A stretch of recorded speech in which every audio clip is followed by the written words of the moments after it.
আসসালামু আলাইকুম everyone. So তো আমরা আজকে কথা বলবো যেহেতু আমরা কোরিয়াতে আসছি, সো আমরা আজকে কথা বলবো আমরা যেটা প্রবলেম ফেস করি যে কোরিয়াতে আসার পর আমরা জেনারেলি সবাই ইনচন এয়ারপোর্টে ল্যান্ড করি, দেন হচ্ছে আমরা যে যার জায়গা মতো আসলে চলে যাই। সো প্রথমে আমরা হয়তো এটাও বুঝতে পারি না যে আসলে এয়ারপোর্ট থেকে বের হওয়ার পরে আমরা আমাদের ডেস্টিনেশনে কীভাবে পৌঁছাবো। সো যেটা করতে হয় সেটা হচ্ছে এয়ারপোর্টেরই আসলে বাস সার্ভিস আছে। তো সেই বাস সার্ভিসে যায় জাস্ট খালি আপনার জায়গাটা বলতে হয়, আর আপনি যে ইউনিভার্সিটি থেকে আসছেন জেনারেলি সেই ইউনিভার্সিটি থেকে একটা গাইড দিয়ে দেয় যে আপনি কোন টার্মিনাল দিয়ে বের হবেন, তারপর হচ্ছে আপনার লোকেশন কোথায় আসতে হবে, আপনাকে কোন সিটিতে কোন বাস কোথায় বাস পাইতে হবে। সো জাস্ট ওই জায়গাটা যায় ওদেরকে বলতে হয়, ওরা হচ্ছে আপনাকে সেই টিকিটটা করে দেয়। দেন হচ্ছে টিকিটে সব ইনফরমেশন দেওয়া থাকে যে কত নাম্বার বাস, তারপর কত নাম্বার গেটে। এটা খুবই কনভিনিয়েন্ট, কাউকে জিজ্ঞাসা করারও আসলে প্রয়োজন হয় না, আপনি যদি জাস্ট একটু নাম্বারটা দেখেন। বাট এখানে একটা বিষয় আছে ভাই, এটা হচ্ছে আপনাকে কিন্তু কোরিয়ান কারেন্সি দিতে হবে। হ্যাঁ, আচ্ছা, কারেন্সি নিয়ে তাহলে যেটা বলতে হবে সেটা হচ্ছে অনেকেই যেটা করে সেটা হচ্ছে মাল্টি কারেন্সি কার্ডগুলো নিয়ে আসে, তাই না লাবিব? তো মাল্টি কারেন্সি কার্ড তো আসলে সবখানেই প্রযোজ্য, সবখানেই ইউজ করা যায়, এটা একটা ওয়ে। এখন কারো কাছে যদি সেটা না থাকে আরেকটা ওয়ে আছে, সেটা হচ্ছে ইউএসডি ক্যারি করা।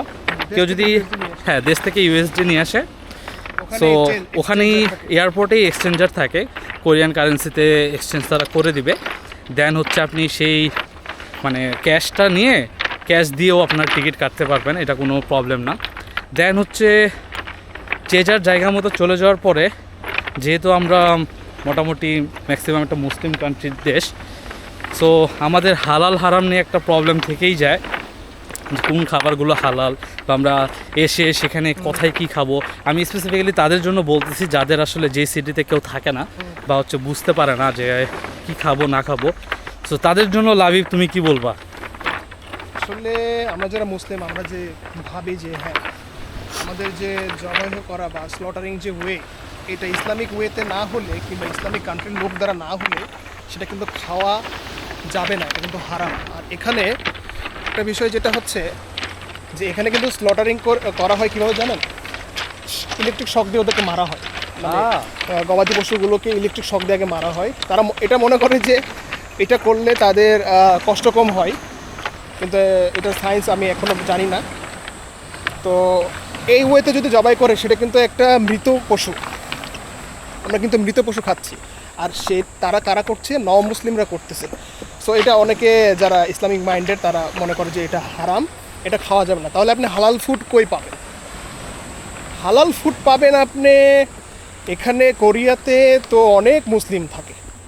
সেই মুসলিমরা করে কি যে বিভিন্ন হালাল কান্ট্রি, মানে মুসলিম কান্ট্রি থেকে খাবার মানে ইসলামিক ওয়েতে স্লটার করা বা জবাই করা গোমাংস কিংবা অন্যান্য গবাদি পশুর মাংস আসে, এগুলো আপনি ইম্পোর্ট করে পাবেন। যেমন কোরিয়াতে একটা হচ্ছে অনলাইন প্ল্যাটফর্ম আছে মপপে, খুবই বিখ্যাত। এখানে আপনি অর্ডার করতে পারবেন, ঘরের বাসার সামনে চলে আসবে। অথবা কিছু কিছু জায়গায় নিজস্ব একটা কমিউনিটি থাকে, তারা হয়তো কোনো কোরিয়ার মধ্যে কোনো সাপ্লায়ারকে বলে যে হ্যাঁ আমাদের এত কেজি মাংস লাগবে, আপনি পাঠাই দেন, দু একদিনের মধ্যে পাঠিয়ে দেবে। এখানকার ডেলিভারি যে এত রিলায়েবল ভাই, আপনি আজকে রাতে করেন কালকে সকালে চলে আসবে। সো এটা নিয়ে আপনাকে ভাবতে হবে না। আপনি যদি উপায় বের করতে চান, আপনার কাছে অনেক উপায় আছে।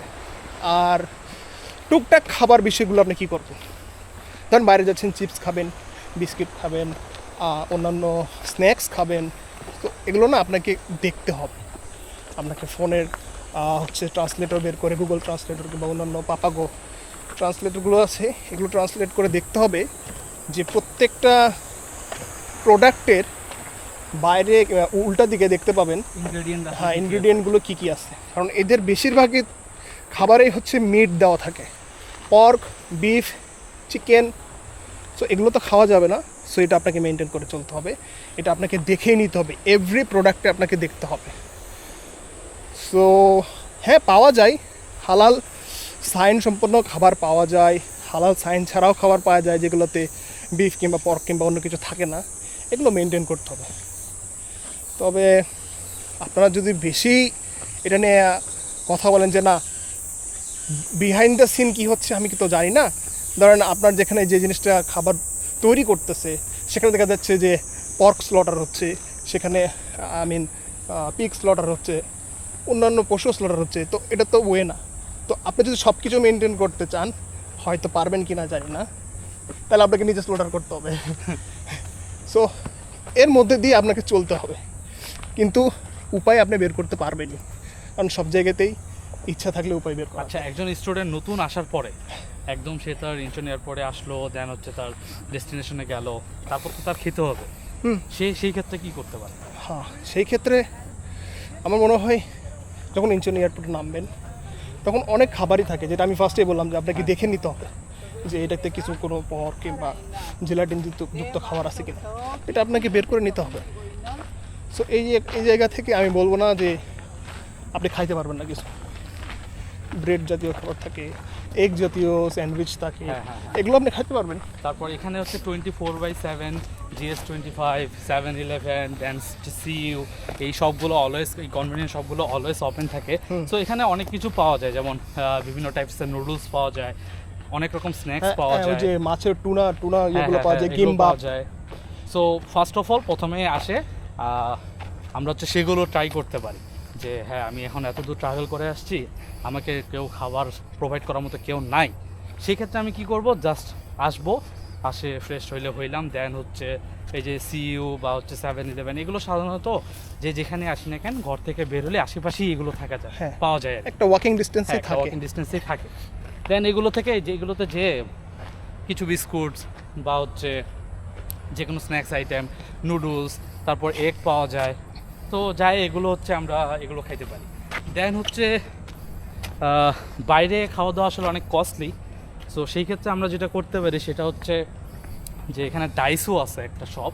তো ডাইসুতে আসলে সব কিছুর দাম মোটামুটি কম, কোরিয়ার অন্যান্য মানে ঘরের shopগুলো আসবাবপত্র থেকে। এসে, ঘরের হ্যাঁ। আসবাবপত্র, তারপর হচ্ছে রান্নার জন্য যে প্রয়োজনীয় সরঞ্জাম, সরঞ্জামগুলো, উটেনসিলস, হ্যাঁ, এইসব। যে এই বিষয়গুলো আসলে আপনি হয়তো প্রথম দিন এসে করবেন না, বা আপনি সেকেন্ড দিন থেকেই আপনার আশেপাশে যে কাউকে জিজ্ঞেস করলে ডাইসু দেখাই দিবে হয়তো।